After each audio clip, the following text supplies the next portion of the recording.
అదే విద్యను వాళ్ళతోటే చెప్పించి మాకు ఫ్రీగా పెట్టి మీరే వాళ్ళకి జీతాలు ఇవ్వండి, ఉద్యోగాలు కొట్టుకోమనండి.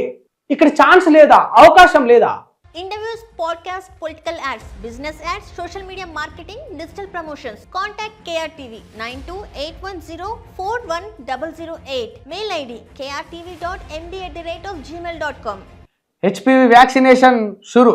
ప్రారంభించిన మంత్రులు దామోదర్ సీతక్క 4,000 విలువైన వ్యాక్సిన్ ఫ్రీగా ఇస్తున్నామని వెల్లడి. మహిళలకు 30 రకాల ఉచిత హెల్త్ టెస్టులు. బస్టాండ్లలో తల్లుల కోసం ప్రత్యేక ఫీడింగ్ రూమ్స్. మహిళా వసతి పోర్టల్ బుక్లెట్ ఆవిష్కరణ. ఆదివాసీ భవన్లో మహిళా దినోత్సవం. 31 మంది పారిశ్రామికవేత్తలకు సన్మానం. ఇది ఒకటి బాధాకరమైన విషయం ఏంటంటే బస్టాండ్లలో తల్లుల కోసం ప్రత్యేకంగా ఫీడింగ్ రూమ్స్ అని ఏర్పాటు చేస్తూ ఉన్నారు. ఎడ్యుకేషన్ లేక చాలా మందికి అంటే అదొకటి ఉంటుంది, ఫీడింగ్ రూమ్ అనేది ఒకటి ఉంటుంది. అదే ఫీడింగ్ రూమ్ అని చదవలేక అక్కడికి వెళ్ళి పాలు ఇవ్వాలని తెలవక బస్ స్టాప్లోనే ఎక్కడో పిల్లల చాటుకు ఎక్కడో కూర్చొని బిడ్డలకు పాలు బట్టి తల్లులు ఎంతో మంది ఉన్నారు. ఎడ్యుకేషన్ ఇవ్వండి వ్యవస్థలో.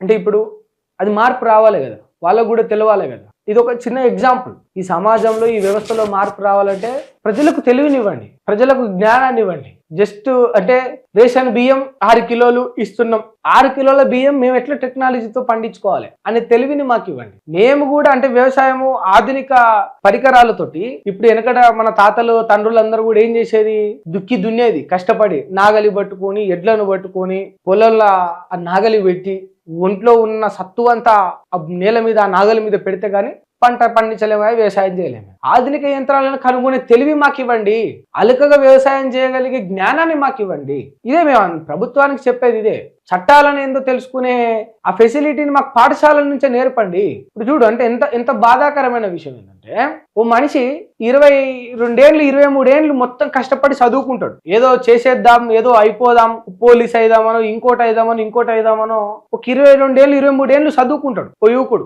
చిన్నప్పుడు వాడిని పట్టుకుని మనం అడగాలి. ఒక 6 ఏళ్ల పిల్లోని పట్టుకొని అడిగితే ఏమంటాడు, ఏమైతావరా పెద్దగా అయినాక అంటే, ఒక 6 ఏళ్ల పిల్లోని పట్టుకొని అడిగితే వాడిని జర పెద్దగా అయినాక వాడిని మళ్ళీ 7వ తరగతికి 8వ తరగతి వచ్చిన తర్వాత కూడా వాడిని ఏమైతారో నువ్వు పెద్దగా అయినాక అంటే ఐఏఎస్. మళ్ళీ అదే పోరని ఇంకో 2 నెలల తర్వాత 7వ తరగతి అడిగితే మామూలుగా డాక్టర్. ఇట్లాంటివే ఉంటాయి ఈ జోనర్లలో. అంటే నువ్వు 6th క్లాస్ పిల్లోని దగ్గరికి పో, 7th క్లాస్ పిల్లోని దగ్గరికి పో, 8th క్లాస్ పిల్లోని దగ్గరికి పో. ఒక కల్మషం లేని ఒక పిల్లోడు పాఠశాలలో చదువుతున్న దగ్గరికి పోతే ఏమంటారు, ఓడు నేను డాక్టర్ అవుతా అన్నా, నేను పోలీస్ అవుతా అన్నా, నేను దేశాన్ని కాపాడుతా అన్నా, నేను ఆర్మీలోకి పోతా అన్నా, నేను కలెక్టర్ అవుతా అన్నా అంటారు మామూలుగా పిల్లలంతా. పెద్దగా అయినాక ఓ 22 ఏళ్ళు 23 ఏళ్ళు దాటిన తర్వాత తెలివి వచ్చినాక ఏం చేస్తారంటే, ఏం చేస్తామో తెలియదన్నా, ఓ 4 రూపాయలు సంపాదించాలి. ఏం చేస్తామో తెలియదన్నా, ఓ జాబ్ కావాలి. ఆనాడు ఐపీఎస్ అయితా అని కలగన్న పిల్లగాడే ఇవాళ ఏం చేస్తామో తెలియదన్నా, ఓ 12,000 జీతం వస్తే చాలు. ఆనాడు డాక్టర్ అయితా అన్న ఓ పసిపిల్లోడే ఇవాళ ఈ 25 ఏళ్ళు వచ్చిన తర్వాత ఏం చేస్తామో తెలియదు, ఇంటి రెంట్ కట్టాలి. కలెక్టర్ అయితా అన్న ఆ పిల్లగాడే డిగ్రీ పూర్తయిన తర్వాత ఏం చేస్తామన్నా, ఇవన్నీ ఏమొద్దు,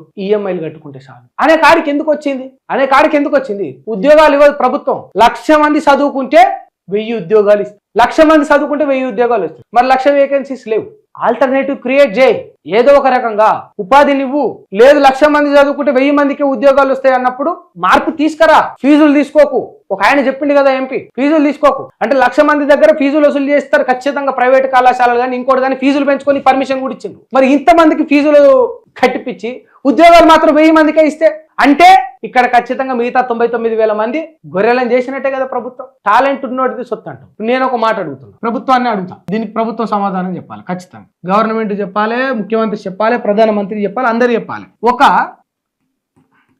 1,00,000 మంది ఇప్పుడు చదువుకున్నారు.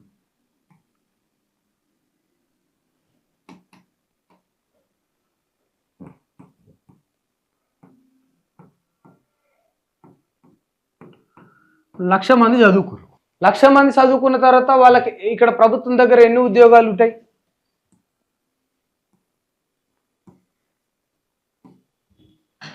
1000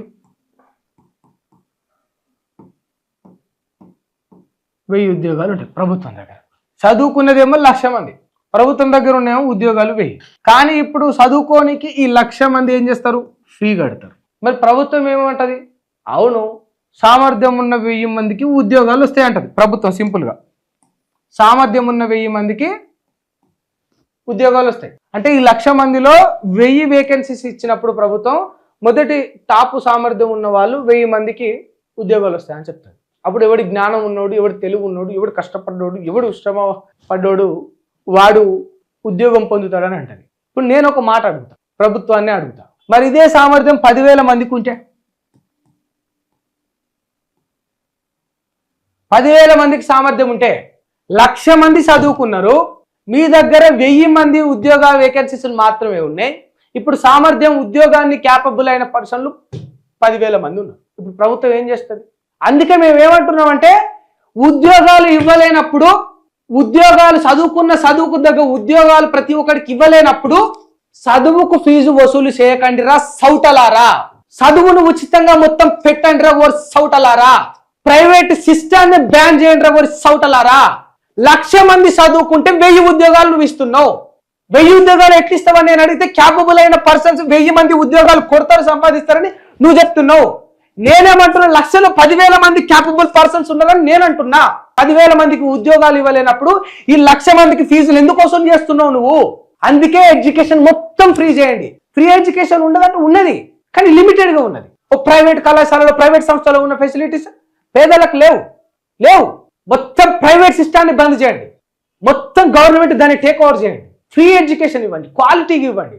మీరు ఫీ రియంబర్స్మెంట్ అని ఇంకోటి అని డబ్బులు ఎట్లయితే ప్రైవేట్ వాడికి వేస్తాడో అదే విద్యను వాళ్ళతోటే చెప్పించి మాకు ఫ్రీగా పెట్టి మీరే వాళ్ళకి జీతాలు ఇవ్వండి, ఉద్యోగాలు కొట్టుకోమనండి. ఇక్కడ ఛాన్స్ లేదా? అవకాశం లేదా? ఫ్రీ ఎడ్యుకేషన్ మొత్తం కంప్లీట్ గా అవుట్ అండ్ అవుట్ ప్రైవేట్ వ్యవస్థనే లేకుండా చేసే ఛాన్స్ లేదా? ఉన్నది కదా. లక్షలు వేల కోట్లు ప్రభుత్వం ఫీ రియంబర్స్మెంట్ కింద వాళ్ళకి వేసే బదులు నేనేమంటున్నా, జీతాల కింద ఇచ్చి అదే క్వాలిటీ ఎడ్యుకేషన్ మాకు చెప్పించండి. కార్పొరేట్ స్టైల్ అయిన ప్రభుత్వ పాఠశాలలు ఉండాలి, కళాశాలలు ఉండాలి. అట్లా చేయండి.